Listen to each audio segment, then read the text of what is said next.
নমস্কার বন্ধুরা, আমিষ ফেলে নিরামিষ পরিবারে আপনাদের সবাইকে স্বাগত জানিয়ে আবার একটা নতুন রেসিপি নিয়ে চলে এলাম। খুব সহজেই ঘরোয়া পদ্ধতিতে চকলেট কেক।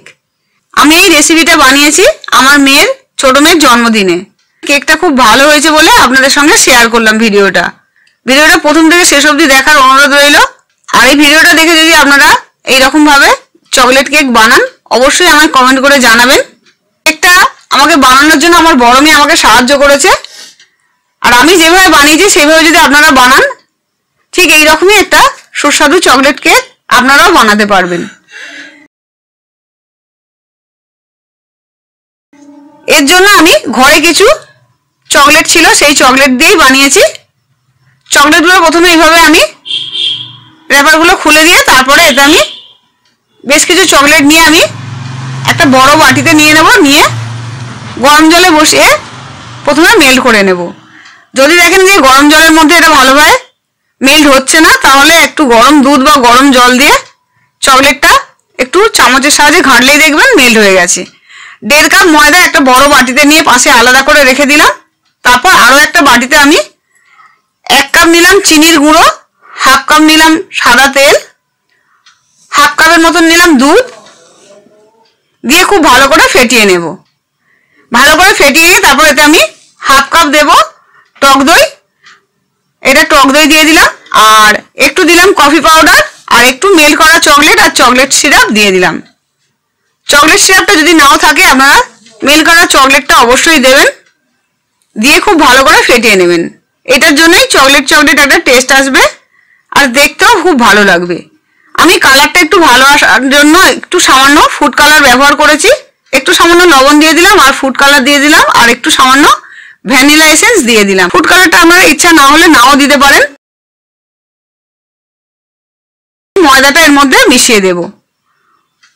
ময়দাটা দিয়ে খুব ভালো করে একটা ঘন ব্যাটার বানিয়ে নিতে হবে। বাটিটা একটু ছোট হচ্ছে বলে ব্যাটারটা আমি বড় বাটিতে একটা ঢেলে নেব। আর তখন যেহেতু 1 কাপের থেকে 4 ভাগের 1 ভাগ মতন দুধ আমি আলাদা রেখে দিয়েছিলাম সেই দুধটা এর মধ্যে মিশিয়ে দেব। আপনারা অল্প দুধ দিয়ে প্রথমে ব্যাটারটা বানিয়ে নেবেন, তারপরে বাকি অর্ধেকটা দুধ দিয়ে দেবেন। একেবারে যদি বেশি দুধ দিয়ে দেন তাহলে দেখবেন ব্যাটারটা একটু ঢেলা ঢেলা পাকিয়ে যাবে, খুব ভালো এইভাবে মিশবে না। অল্প অল্প করে দুধ দিয়ে খুব ভালো করে ব্যাটারটা বানিয়ে নেবেন। আমার এখানে 1 কাপের মতনই দুধ লাগলো। এবার ব্যাটারটা পাশে সরিয়ে রেখে দেব। ব্যাটারটা ঠিক এইরকম হবে।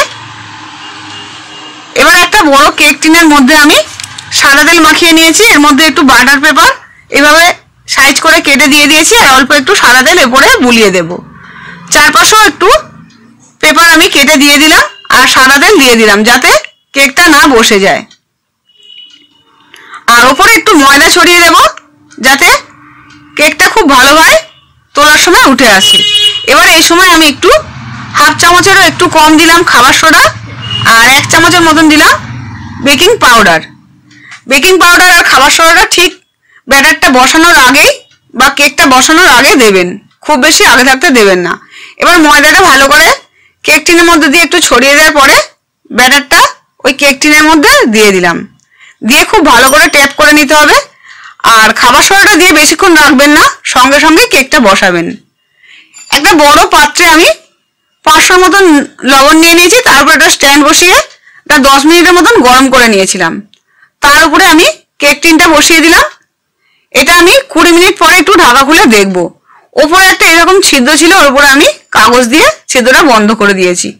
20 মিনিট পরে একটু নরম ছিল, তখন তার উপরেই আমি কাজু বাদাম কুচি করে দিয়ে দিলাম। আপনারা ইচ্ছে হলে টুটি ফুটি কিশমিশ বা যে কোনো ড্রাই ফ্রুটস এরপর কেটে দিয়ে দিতে পারেন। যখন কাঁচা থাকবে সেই অবস্থাতেই দেবেন। এবার একটা ছুরি দিয়ে একটু দেখে নিচ্ছি। এখন 30 মিনিট হয়েছে, এখনো পর্যন্ত এটা হয়নি, ছুরির গায়ে লেগে লেগে যাচ্ছে। যখন 40 মিনিট 45 মিনিট হয়ে গেছে তখন আরো একবার ছুরি দিয়ে দেখলাম, না এখন আর ছুরিতে লাগছে না। এখন কেকটা আমি তুলে নিলাম। একটু ঠান্ডা হলে এটা আমি কেটে নেব। এই সময় একটা সিরাপ বানিয়ে নিয়েছি 1/2 কাপের মতন, তাতে আমি 4 চামচের মতন চিনির গুঁড়ো নিয়ে একটা সিরাপ বানিয়ে নিয়েছি। এবার কেকটা এইভাবে আমি ছুরির সাহায্যে একটা বড় প্লেটের উপরে এইভাবে উপুড় করে দেব। দেখুন কেকটা কেমন হয়েছে, খুবই সুন্দর জালিদার একটা স্পঞ্জি কেক হয়েছে। এই কেকটা যদি একবার বানান দেখবেন বারবার বানাতে ইচ্ছা করবে। আর সমস্ত উপকরণই ঘরেই থাকে। যদি ঘরোয়া পদ্ধতিতে বানাতে চান অবশ্যই এইভাবে একবার হলেও বানাবেন আর আমায় কমেন্ট করে জানাবেন। কেকটা আমি মাঝখান থেকে একটু কেটে নেব, নিয়ে ভেতরের অংশে আমি একটু চকলেট মেল্ট করে দিয়ে দেব। সেই জন্যই চিনির সিরাপটা করেছি। চিনির সিরাপটা অল্প অল্প করে চামচে করে চারদিকে ছড়িয়ে দেব। অবশ্যই চিনির সিরাপ একটু দিয়ে দেবেন, না হলে যে মেল্ট করা চকলেটটা আছে ওটা যদি দেন এর উপরে ঠিকঠাক লাগবে না। একটু চিনির সিরাপ যদি অল্প করে দেন, একটু ভিজে ভিজে গেলে তার উপরে চকলেট সিরাপটা খুব ভালোভাবে এইভাবে লেগে যাবে। চকলেট সিরাপটা একটু ভালোভাবে ছড়িয়ে দিয়ে তারপর চামচের সাহায্যে সমস্ত জায়গায় ভালো করে আমি লাগিয়ে দেব। ঠিক এইভাবে লাগিয়ে দিচ্ছি। আজকে বাড়ির চারিদিকে প্রচুর যানজট আর গাড়ির আওয়াজের জন্য ভিডিওটা একটু শুনতে অস্পষ্ট হচ্ছে, আপনারা প্লিজ একটু মানিয়ে নেবেন।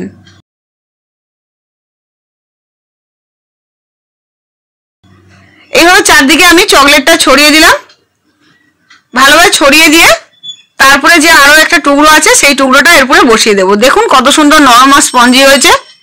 আপনারা এই কেক বাচ্চাদের বানিয়ে স্কুলে বা এমনি টিফিনেও দিতে পারবেন বা নিজেরাও খেতে পারবেন। বড়দিনের আগে অবশ্যই এইভাবে ঘরোয়া পদ্ধতিতে ওভেন ছাড়া এইভাবেই কেক বানিয়ে নেবেন। আর দেখলেন তো খুব সহজেই এই কেকটা বানানো যায়। অল্প উপকরণে আপনারা এই কম খরচে এই কেকটা যদি বানান দেখবেন বাড়ির সবাই পেট আর মন দুটোই ভরবে, আর খেতেও খুব সুস্বাদু হয়েছে। আমি কেকটা এখন আর কাটবো না। এই কেকটা আমি রাত্রিবেলা, আমার ছোট মেয়ের আজকে জন্মদিন, রাত্রি আজকে এটা কেকটা কাটবো। এইভাবে সমস্ত কেকটার উপরে আমি চকলেট দিয়ে ভালো করে আমার মেয়েকে দিয়ে ডেকোরেশন করিয়ে নিয়েছি। তার উপরে একটু কিটক্যাট ছিল, সেই কিটক্যাট চকলেটটা নিয়ে এইভাবে গেটারের সাহায্যে একটু গেট করে চারদিকে ছড়িয়ে দিলাম। আপনারা যে কোনো শক্ত চকলেট নিয়ে এইভাবে যদি গেটারের সাহায্যে ঘষে ঘষে দেন ঠিক এইভাবে দেখবেন গুঁড়ো গুঁড়ো হয়ে পড়ছে, দেখতেও খুব ভালো লাগবে। আর বাচ্চারা এইরকম জিনিস খেতে খুব পছন্দ করে। এবার একটু চকলেট দিয়ে এটা ডেকোরেশন করে দিলাম। কেকটা যতটা দেখতে ভালো হয়েছে খেতে তার থেকেও বেশি সুস্বাদু হয়েছে। খুব কম খরচে আর সহজেই এই কেকটা বানানো যায়। অবশ্যই এই রেসিপিটা দেখে আমায় কমেন্ট করে জানাবেন। ভালো লাগলে লাইক শেয়ার করবেন আর সাবস্ক্রাইব করতে ভুলবেন না। নতুন বন্ধুদের অজস্র ধন্যবাদ আর পুরনো বন্ধুদের অসংখ্য ভালোবাসা জানিয়ে আমার রেসিপিটা শেষ করলাম। নমস্কার।